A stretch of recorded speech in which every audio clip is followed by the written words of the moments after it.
So welcome everyone, and excuse me, hello to everyone from YouTube. So we're going to talk about KubeControl plugins today. But first of all, who had tacos in San Diego? Can we have a quick show of hands? Okay, for those who didn't eat a taco, you should probably go eat a taco before you leave. Okay, so we're going to talk about KubeControl today. As I pronounce it throughout this talk, you're probably going to hear different pronunciations. That's my subconsciousness kicking in. KubeControl, as you know, is probably the single most important client of Kubernetes. This is how developers interface Kubernetes. Most people do not use API directly. Most people do not use the dashboard directly. This is the main interface to KubeControl. So a little bit about myself. You can find me on Twitter and GitHub as Ahmet B. In the past, I've done certain open source projects. Like I've worked on porting Docker to Windows, some parts of it. I've been a Docker maintainer, and I started Azure Container Registry. Recently, I've been a developer advocate at Google Cloud. I'm still there. I'm working on serverless stuff like Google Cloud Run and Knative. If you're interested about that, we can chat about that too. But overall, I'm looking at open source developer tools landscape. So relevant to this talk, I've actually developed some KubeControl tools that you might be using out there, which is like kubectl, kubectl. There's this weird thing, I think that was demoed on the Lightning Talks on Monday. There was KubeControl aliases. And I've developed the KubeControl plugin manager, Krew. So I maintain that project actively, and we're going to be talking about a little bit about that today. So first of all, I've structured the talk into two. Like we're going to talk about using plugins as a user and using plugins as a developer. So the agenda is basically what are KubeControl plugins, and like how would you use a plugin manager to get plugins from the internet, and why did we need plugins in the first place? And then in the second half of the talk, we're going to talk about maybe like hands-on developing a plugin, and then we're going to look at the plugin runtime, how plugins are executed, and why you should consider developing a plugin, and how to distribute plugins. And if we have time, which I'm not sure, we're going to get to best practices. Okay. So who here actually has used a KubeControl plugin before? Can I see show of hands? That's awesome. That's awesome. So, KubeControl plugins in a nutshell, in its current form, it's been around since Kubernetes 1.12, and it's an extension mechanism that lets you build a new subcommand to KubeControl, essentially. So here, I have this GIF, I've developed a command called myCommand, and it does funny things like printing colorful text, right? So in a nutshell, how the mechanism under the covers works is, it's pretty simple. You write a program, just like you're writing any program in any programming language, right? You get an executable at the end, and you name it KubeControl-something. So that KubeControl-prefix is the key, right? And then you put it somewhere on your path environment variable. You just make sure your computer can find it when you type the thing, and then you can invoke it as KubeControl space something. So at that point, that becomes a KubeControl command. So that's pretty easy, right? So as a user, you might be wondering, where do I find plugins? So there are a lot of answers. You might find them on GitHub, right? You can search for KubeControl plugins on Google, and you can land to a plugin. I'm not sure if you're going to find all of them. There's no guarantee. And there are lists on the internet that lists the KubeControl plugins that are known to the humanity. And possibly there's maybe a central registry through some package manager. And this is where Krew comes in. So Krew is a plugin manager for KubeControl. It is a subproject of Kubernetes SIG CLI, which if you're interested in client's world and command line, you should totally join SIG CLI. It's a fun place to be. So you can get Krew using krew.dev. So let's talk a little bit about Krew. So Krew, functionality-wise, it lets you discover plugins, install plugins, keep the plugins up to date, which is pretty important, and then remove the plugins cleanly. So if you actually have downloaded a plugin from a random place on the internet, you're probably not keeping it up to date, and you're not able to remove it cleanly as you would think. So Krew actually started as an intern project in 2018. I had an intern named Luke Burchard at Google Cloud. So we did this as a totally fun project, but we had the idea for some time, and I've been chatting some SIG CLI folks about it. And then we brought it to life. And then we started to get more plugins. So it turns out people actually want to use something like this. And earlier this year, we have donated the project to SIG CLI. It's now governed under SIG CLI, and there are maintainers that are totally not from Google. So that's a fun world. So essentially, Krew is not an actual package manager. If you think, oh, this guy totally developed a new package manager, that's the worst idea, you're totally right. We did not develop any package manager, because that's a really hard thing to do. So Krew is actually like a glorified bash script that lets you download plugins from the internet, keep them up to date, and delete them. So there is not a whole lot more than that. So it's actually a pretty simple project. It doesn't handle dependencies. If your plugin has dependencies, users should install them separately. So number of KubeControl plugins on Krew today is actually over 60. So this chart to me I pulled out last night is pretty impressive because every time there's a KubeCon, we double our plugin count. And it doesn't seem like we're going to stop anytime soon. So that's fun. So in the last KubeCon in EU, we actually had something like 30 plugins. And the previous one, when we first introduced Krew in Seattle, we had like 15 or 16, 17 plugins, something like that. So it seems like this trajectory is growing. So if I were to draw a trend line, you can see that it's going pretty up. And we're sticking to the trend. So keep developing plugins, please. So I want to give a hands-on try to Krew and some KubeControl plugins right now. So here, I'm going to switch to my demo. OK.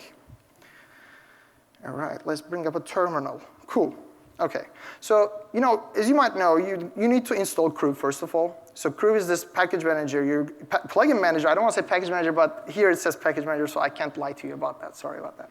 So you install Krew. One time, there's a command that you run to install. We're trying to find a better alternative to this. But essentially, there's a weird install here that is not like through Homebrew or something like that, which is a OS native package manager, is because Krew itself is a plugin that's managed by Krew. So Krew updates itself just like any other plugin. Okay? So I already installed it so that we don't run into conference Wi-Fi. So let's see. So I've installed Krew. I type KubeControl Krew. As you can see, it's a plugin itself. And it has all these subcommands, right? So as a user, if I wanted to find a plugin, I would type KubeControl Krew search. You can see that all right? All right. So when I type this, I'm going to resize it. As you can see, there are a lot of plugins here. If you wanted to install something from this list, all you need to do is just copy the name here. Let's install the first one, XS Matrix, right? KubeControl Krew install XS Matrix. All right. So right now, what's happening is Krew is going to the internet, downloading the package, looking at the package manifest, and just essentially unzipping that package and printing here some instructions that the plugin author has created. It says to use this plugin, run this command. That's pretty simple. OK. So we installed KubeControl XS Matrix. So now we're executing it as a plugin. So this is a binary that is right now in my path, right?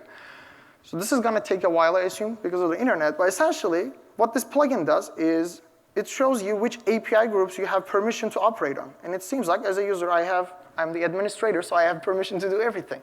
So this is a functionality that I didn't have on KubeControl before. And now I have this functionality. So KubeControl, if you wanted to see like all the plugins you could actually run KubeControl plugin lists. I have some plugins here. As you can see, Krew itself is a plugin. XS Matrix is a plugin. And you might note that there's actually some path here that I added to my environment variable earlier, so that this is where the plugins are installed. This is how your computer actually finds them.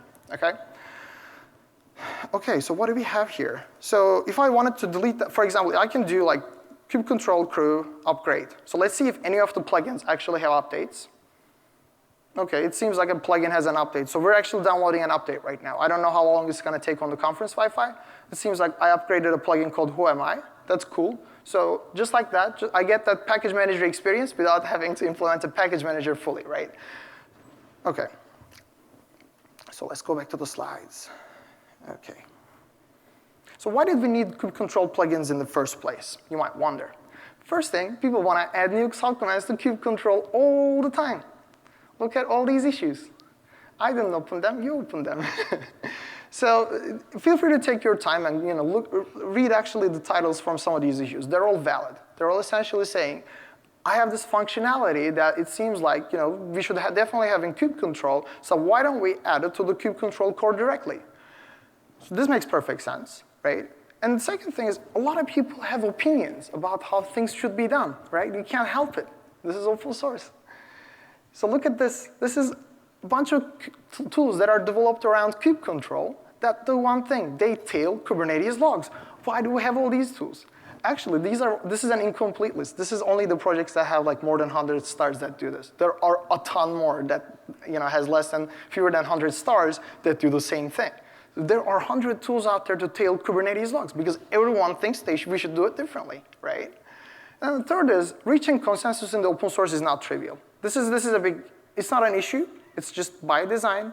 We're trying to make something work for everybody, right?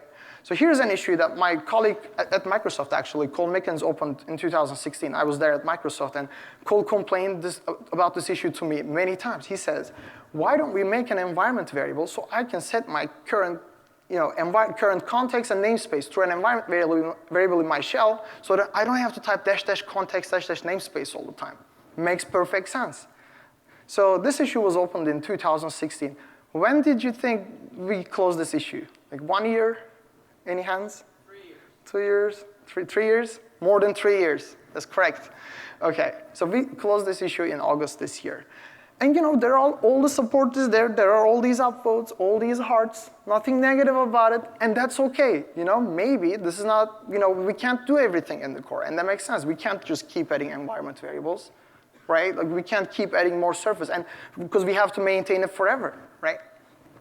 So you see a problem here, I see an opportunity. I wrote a tool called QCTX. It's one of the most popular tools in the QControl ecosystem, and that's fine. Like if people want to have a different experience, maybe there should be a way for people to express themselves differently. And we cannot solve everything in Kubernetes core, and that's perfectly fine too. The core is meant to be for everybody, right? If we try to solve everything in the core, it would not be core anymore. It would be pretty much everything, right? So for example, let's take a look at the Kubernetes stack. So essentially, at the bottom, you have the nodes, right? Nodes have a pluggability model. You install storage plugins, you install network plugins, and then higher you go in the stack. You can install extensions to Kubernetes itself. You can develop controllers. You can develop extension API servers. You can write your own CRDs. You can write admission webhooks. You can write, authentication authorization plugins into the API server. And on the top there is KubeControl. So why not keep the same extensibility model, go on to the client side as well, right? So this is why we have the KubeControl plugins. And I think another reason is Kubernetes core moves slower. I think this is a big frustration that when you join the Kubernetes developer community, you realize, oh, my PR takes forever to merge or something like that. And that's okay. So for example, if you were to write an official command to KubeControl, you would write a proposal first, you would get the proposal approved, and that's okay. You would write, you would prove that your program, your command is actually useful, and it's stable, and it works, and people definitely want it, right? And then you have to write it in code, Go only, so that it's hosted in the Kubernetes code base. So there are these sort of restrictions. And you will be tied to Kubernetes release cycle. You have a bug, you gotta wait for a release. And then it has to be consistent with the rest of KubeControl. You can't just invent like weird named flags and you can't print emojis in the command line, that's not a thing to do.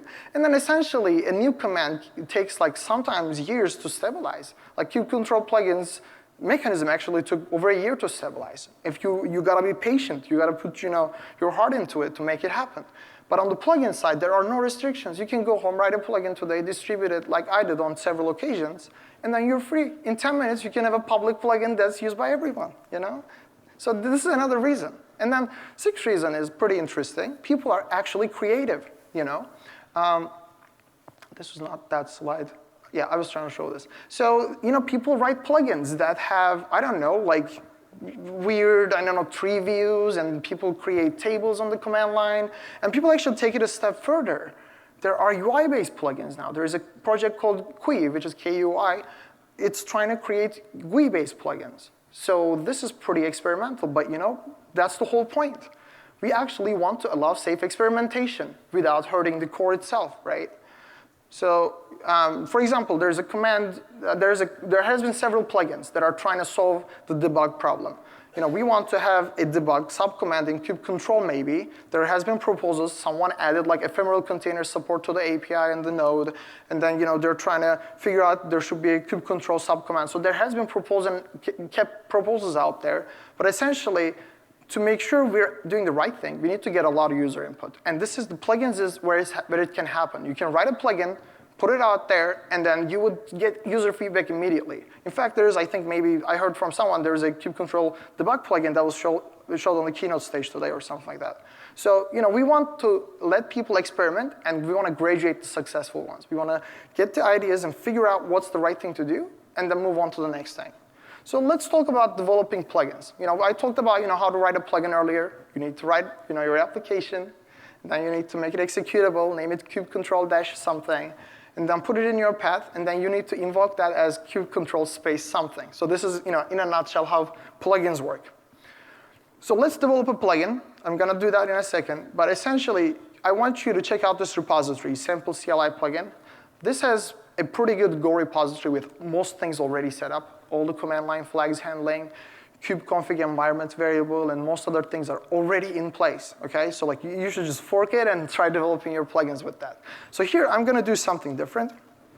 I think I'm going to write a bash-based plugin. Bash is one of my favorite languages for sure. So let's see. OK, so right now, I'm in this directory. I think I will create a plugin called KubeControl dash, what should we call it? Can we call it tacos? Is that cool? All right, let's call it taco, OK? KubeControl taco. OK. And I'm going to say, this is a bash program, user-bin env bash. Why is my syntax highlighting not working? Terrible. OK, here we go. And then I'm going to say, hey, let's write the executable name. Like, what's the, the program is, $0, it's passed to your application as that. And then your arguments, let's print them too. And then let's see what we have here. So next thing is I make this thing executable, right? I say chmod plus x. I say kubecontrol this. And then so next thing, I need to actually add this current directory to my path. So I do export path equals current working directory and rest of the path. Cool. So let's do kubecontrol plugins list. This plugin list. Cool. I see the kubecontrol taco here. So what am I going to do next? Can anyone guess? Yes, I'm going to type kubecontrol taco. Let's see. kubecontrol taco. OK, it worked. It seems like that's the program. That's the argument. If I pass like things into it, like, I love tacos. OK. See, that's the argument that I get, right? That's cool. That's awesome. All right, so let's do something more interesting. Let's say I want my plugin to print nice, colorful output to the command line. So I'm going to say call kubecontrol with the rest of the arguments, but pipe the result to this program called lolcat, which actually makes it fun. OK, so let's try kubecontrol tacos now. Maybe kubecontrol get namespaces. How about that? kubecontrol taco get namespaces. Here we go. That looks fun, right? So you can do stuff like this using plugin system. Fun, all right. OK, I'm going to go back to my slides. So what happened right there was essentially, when I typed a command called kubecontrol ABC, the first thing happens is the kubecontrol needs to know where is the plugin. So first of all, if A in this example is a built-in command, that's not going to be treated as a plugin, OK? If you're trying to override the existing subcommands of kubecontrol, that's not going to work, and there's a good reason for that, namely security and other things. So the next thing that's going to happen is kubecontrol is trying to find the plugin named kubecontrol-abc, because that might be a single plugin, right? You can actually write your subcommands of the subcommands as a plugin as well. Like, you don't have to have one executable. You can have multiple executables, and that's good. And if that fails, we're going to look at kubecontrol-a-b. And then finally, we're going to look at kubecontrol-a. And that's what happened here. So we're trying to come from the longest prefix to the shortest prefix that is treated as a command, that is treated as a plugin. So the next thing that happened, when kubecontrol found this thing in the path was it's going to exec this. So it's going to make an exec system call, on POSIX at least, right? It's going to replace the kubecontrol process with the plugin. This means you're actually inheriting the log streams, such as standard out, standard error from kubecontrol itself. And you are now determining the fate of that kubecontrol invocation. In Windows, it's a bit different, because it's Windows. In Windows, your plugins are actually executed as a sub-process. But still, you're determining the exit code and everything. So this is what happens. When you run a plugin, kubecontrol goes away. And your plugin is the actual thing that's running as kubecontrol now. So why would you, as developers here, why would you develop a kubecontrol plugin? Can't you just write your own, I don't know, program just like I did with QCTX or something and roll with that? You totally can. But your tool probably has a weird name, right? Your tool's name is probably not as memorable as you would think. You developed that tool and you remember it, but others will not remember it. So that's a marketing problem. So there are all these successful plugins. They're all pretty successful, but their names are not that great. So when you put a plugin under kubecontrol, you can give it a more natural name, OK? So it's part of, it feels like it's part of the kubecontrol experience. If you, let's say, develop a plugin for developers at your company, they will think, oh, I don't know who developed this. They won't even realize it's a plugin, honestly. They will think, oh, this is part of QControl, right? That feels natural. So that's what we're trying to go with. And the second reason is, most of the times, QControl is missing a feature. And that's OK. QControl cannot do everything. You've got to get used to that. So for example, I have some issues that's basically saying, can we add like a -- user flag to the QControl exec? Because we need that feature, right? We need to execute something. We need to run a shell as a user. That makes perfect sense. But turns out someone already figured out a way to do that, and they quickly hacked together a bash plugin, and it's actually used a lot nowadays. So that's pretty cool. Someone asks, can I have a plugin that tells me which user I'm authenticated to my cluster, right? And there we go. Someone actually wrote a plugin by intercepting the token from the request and trying to figure out who the user is. That's cool. Again, this is one of Brian Grant's issues. He wants a thing that does QControl export, which is, you have the deployment YAML that comes from the API, but there are all these status objects and a bunch of other unnecessary annotations and auto-generated fields. You don't want any of that. So we have multiple plugins in Krew actually today that lets you export an API object without all the weird parts of it. So that's pretty nice. And then sometimes QControl does exactly what you want, but it doesn't do it very efficiently, OK? So on the left, I have this QControl auth CANI command. So this tells you whether you can do something in the API or not. So for example, I ask QControl auth CANI delete namespaces, delete users, create users, and stuff like that. It says yes, yes, yes. But I don't want to go through every single capability. I want to see what I can do, the whole thing in one place. So there's a plugin, the access matrix that I just showed, right? It shows the whole thing. Maybe it takes a long time to query. It took several seconds here. But at the end, I have this full view that I didn't get from QControl before, and that's OK. QControl provides the primitives, and someone builds on top of it, right? That's great.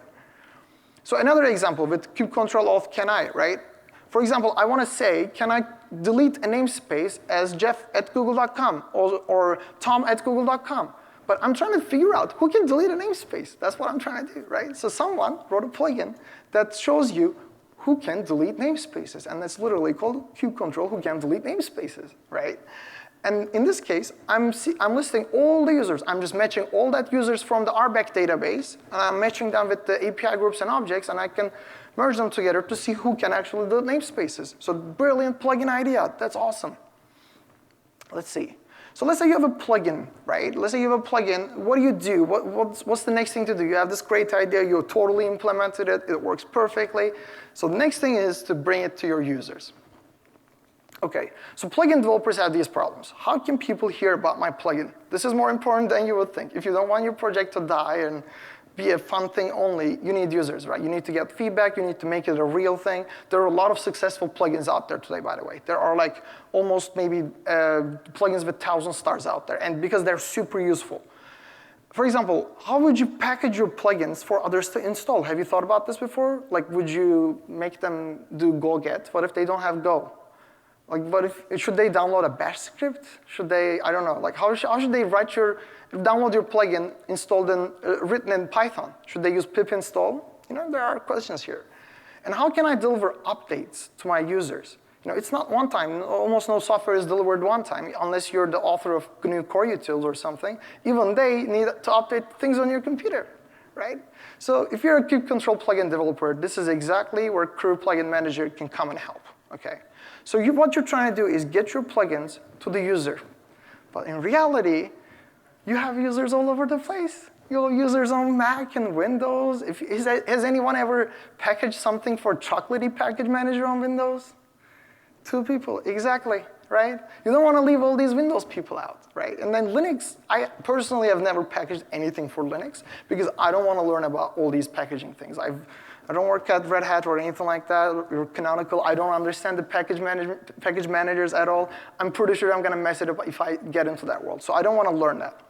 So this is where Krew helps. You package it for Krew once, and then your users get it. And we're going to see how that happens. So without Krew, there's a plugin here that was called QControl grep. What it does is, every time, do you remember yourself doing QControl get pods and something and then pipe that to grep? This is exactly that, OK? It can run on multiple namespaces at a time. It's a pretty cool plugin. But essentially, without Krew, look at all these installation instructions. It says, do this wget, untart this thing based on the operating system name, and then move it to user local bin. Hopefully it's writable. And then you got to chmod it, right? There is no mention of how would you update it, how to uninstall it. I mean, obviously you delete the file, nice, because it's written in Go, but what if it was not written in Go, right? So Krew solved these problems pretty effectively. Essentially, as a plugin user, Krew helps you to install plugins, find plugins, right, and keep them up to date and remove them cleanly. As a plugin developer, Krew makes your plugin discoverable. It solves the packaging problem. You don't go write package managers for like 20 different things, multiple platforms, and then you deliver updates, right? That's super important. So Krew today operates on a centralized plugin index. This means that we have a GitHub repository on Kubernetes SIG organization, and there are all these plugin manifests. And this is what we do today. This is something that we are trying to move away from. We want to give you the ability to host your own plugins manifest. Or maybe you would use a plugin index that is a private Git repo in your company so that your plugin, your KubeControl users can get the stuff from there. This all makes sense. We're just not there yet. So to package and distribute a plugin with Krew, it's actually pretty simple too. You just need to make a tarball or zip file. You need to make this available on the internet. And then you write a plugin manifest. And then you send a pull request to Krew. And then you have fun. This is it, And we're going to see how that happens too. So obviously, this is KubeCon. There has to be YAML, OK? There has to be YAML. And this is the YAML that we use. So every plugin has a plugin manifest that describes what that plugin is called, and how to download it from where, and how to actually install that plugin to the system. So in this case, I have an actual plugin manifest that shows the plugin is called XS Matrix. It has a version number. The version number is totally used to actually deliver upgrades. If you bump the version number, just like I downloaded an upgrade here on the conference Wi-Fi, you will get the new version too. And then at the end, there is this platform section. That's kind of weird. OK, so let's take a look at what's going on there, right? So this is the platform section. This is one platform of a plugin. It's still not very complicated, right? On the top, I have a selector. So this selector, all it does is to match the user's computer. If the user's computer is running Linux, we'll install a different binary. If it's running Mac, we'll install a different binary, right? You can have all sorts of label selectors, just like you've been doing on Kubernetes pods, et cetera. This is all available here. You can say, hey, install it if it's Linux as well as Mac. You can do that too. You can separate windows. You can do 32-bit, 64-bit. And next, I have this URL field, right? So that URL field actually is a public URL. That's a tarball here in this case. And then just below that, I have a checksum.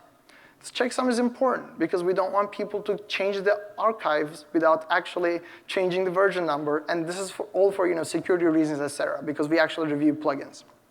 And at the end, you're going to see that there's this file section. The file section is pretty simple too. You just say all the files that need to be copied. You can use wildcards. You can use the asterisk here. Essentially, what I'm doing here is I say inside my tarball, there's this Rackis Linux AMD 64 binary extracted as Rackis, and then I copy the license out because you should distribute your license, right? And then at the end of the file, I have this bin field. So that bin field is my plugin's entry point. Okay, that's what gets symbolically linked to user's path. That's not a final name though. That name can be anything, but essentially the plugin's name, whatever the users will use, is determined by the metadata name here, and the file name as well. So some recipes for success are basically, you should name your plugin clearly. Okay, no one likes weird names. No one likes to memorize your acronym and stuff like that. And you should reuse flags from KubeControl. So we have this really nice repository called CLI runtime in KubeControl. Anytime you're writing a command line tool, let's say you're writing a command line tool for Istio. There's got to be service mesh mentioned here, just kidding. So anytime you're writing, let's say, a command line tool for Istio, you should actually use that CLI runtime repository because it has all these tools that help you read the kubeconfig files, have you all these common flags as KubeControl, such as -- namespace, -- kubeconfig, -user, whatever, right? So this is something that you can already use. And to do that, obviously, you need to use Go, but whatever, right? And then finally, there's this notion of auth plugins. So for example, if you have a cluster on Azure or GKE or OIDC clusters, you actually need to import auth plugins. And that's basically just an import statement that solves everything. But essentially, unless you do that, cloud clusters cannot use your plugin. And we encounter this pretty frequently because people develop plugins for their mini queue or something like that. Okay. So that's a wrap up. We want you to write plugins. We want you to join us in Kubernetes SIG CLI so that we get your input as well as you help us develop this community of what's next in the Kubernetes client landscape. All right. You can be a plugin developer. That's pretty easy. We have over 60 plugin developers today. I think there are some 120 plugins out there on GitHub today. Krew pretty much has like half of them. And then you can submit your plugins to Krew to make them discoverable. You can actually join the Krew project. The good thing about Krew is I don't want to just say, hey, come join me and become a maintainer. But the cool part of Krew is you don't need to know the rest of Kubernetes. It's a standalone tool on its own. It has a pretty young and fresh code base. We almost never get bug reports, which is pretty weird. We had a release for over a year, and no one has reported a bug about it, and it worked like a champ. So we're not trying to bring you into toil. We're actually trying to bring you into creativity. Okay, we need ideas. We need to figure out what's next. And you can join Kubernetes SIG CLI. We have a meeting like every other Wednesday or so. You can find more information on the internet. So thank you. This is my talk. I don't know if we have time for questions, but if we have time for questions, we have about 5 minutes, I think. We can please come to the microphone, and otherwise, I'll be right outside as well. Hope you enjoyed this talk. Please go home and write plugins.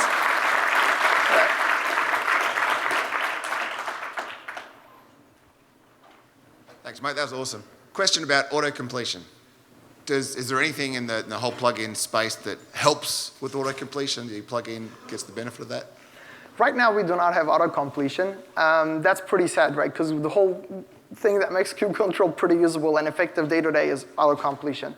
So I think what we're trying to do is something like, why don't we have the QControl's completion command maybe ask the plugins to return some completion data? So if that was a thing that we could do, we can do that, but right now, a lot of people add the kubectl ZSH or complete ZSH or bash commands into their bash RC. So we don't want to slow that down for sure. So we need to find a way. There is an open issue, I think. You should definitely participate if you have ideas. Yeah. Hello. Does Krew support searching and installing plugins from non-public sources, such as corporate intranets? Yeah, I mentioned that briefly. We currently do not support that. We want to support that. We have a proposal out there for multiple plugin indexes. Essentially, we want people to run private Git repos in the enterprise environment, you just described, so that the corporate developers, they can get the plugins automatically. Yeah. Well, I kind of had a follow-up question on that. You already answered, but is there any priority on that timeline, that being able to actually, point it to any internal repo, like maybe, or some other. Back to that slide on how to join the Krew. Oh yeah, SIG CLI. So here's the thing. I'm honestly partly to blame here. I'm trying to find time between the other Google work and time between Krew. So essentially, I have a proposal in mind, and several other people do as well. We've gone through some drafts, but essentially we have not settled on something that could work out of the box directly without impacting the public open source plugin landscape. So we would probably have a separate file where you would describe other plugin indexes, but then we run into issues like, what if there is a name conflict, name overlap between a public plugin and a private plugin? So how do we know where a particular plugin comes from, when the time comes to upgrade that plugin? Another thing is we actually have certain learnings in the centralized index, because we know how to operate the plugin manager as well as the index. So for example, there was a time, for a long time, if you deleted a plugin from the index, this would break all the users. So we actually never deleted a plugin from the index. So, but we addressed all this stuff already. So we're trying to probably go somewhere that people can write their own indexes. It's been a P1 or P0 for the longest time, I can tell you that. Yeah, it's still there. Question I have, that I know it's all about plugin now, but in future, do you see its crossing path with somewhere what Helm does today, installing packages and You mean like a centralized registry, like a package artifact store? Right. Yeah, I honestly, there's a feature that we support, but it's not exactly what you want. So I'll quickly show it. Essentially, if you have Krew installed today, you can do this. You can do kubectl Krew list, right? This is the plugin list. And if I actually pipe that to a file, let's say foo, if I look at foo, it actually is a list of plugins, right? I can delete all these plugins and I can back them up and restore them basically by doing, I can do KubeControl Krew install and I can pipe it back like this. I mean, obviously they're all installed, but essentially this would install it again. So there's like a backup mechanism in place, but it's not quite what you're looking for, I think, right?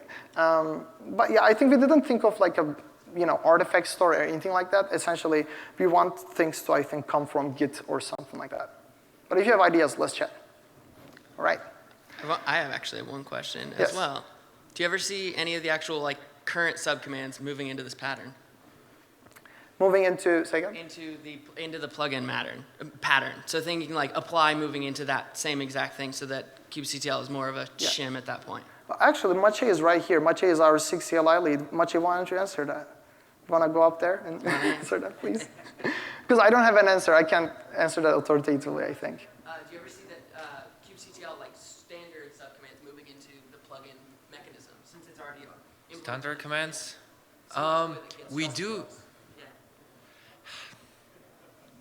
Yeah, customize was, well, with customized, it's a separate topic because customized became essentially a part of one of the sub-projects for SIG CLI, and the core mechanism ended up being part of the kubectl itself. I haven't seen any commands going from the built-in commands outside. There is a proposal, like Ahmet mentioned, about debug, and if everything goes well, we will combine all the debug functionality from several sources into a full-blown debug under kubectl. I've noticed when Ahmet was listing the plugins, and one of the plugins is exec cron job, which is actually possible to do with the built-in commands because create job has a from cron job flag. So that was funny because that means that people are not looking at the built-in commands. And they're pretty much, I would say, at least a year or even 2 years old because I remember writing it a long time ago. So yeah, but yeah, that's more or less how it looks like. All right. Are there any more questions? Last question. No? Okay. Cool. Thank you so much. Hey, thank you, everybody. Round of applause.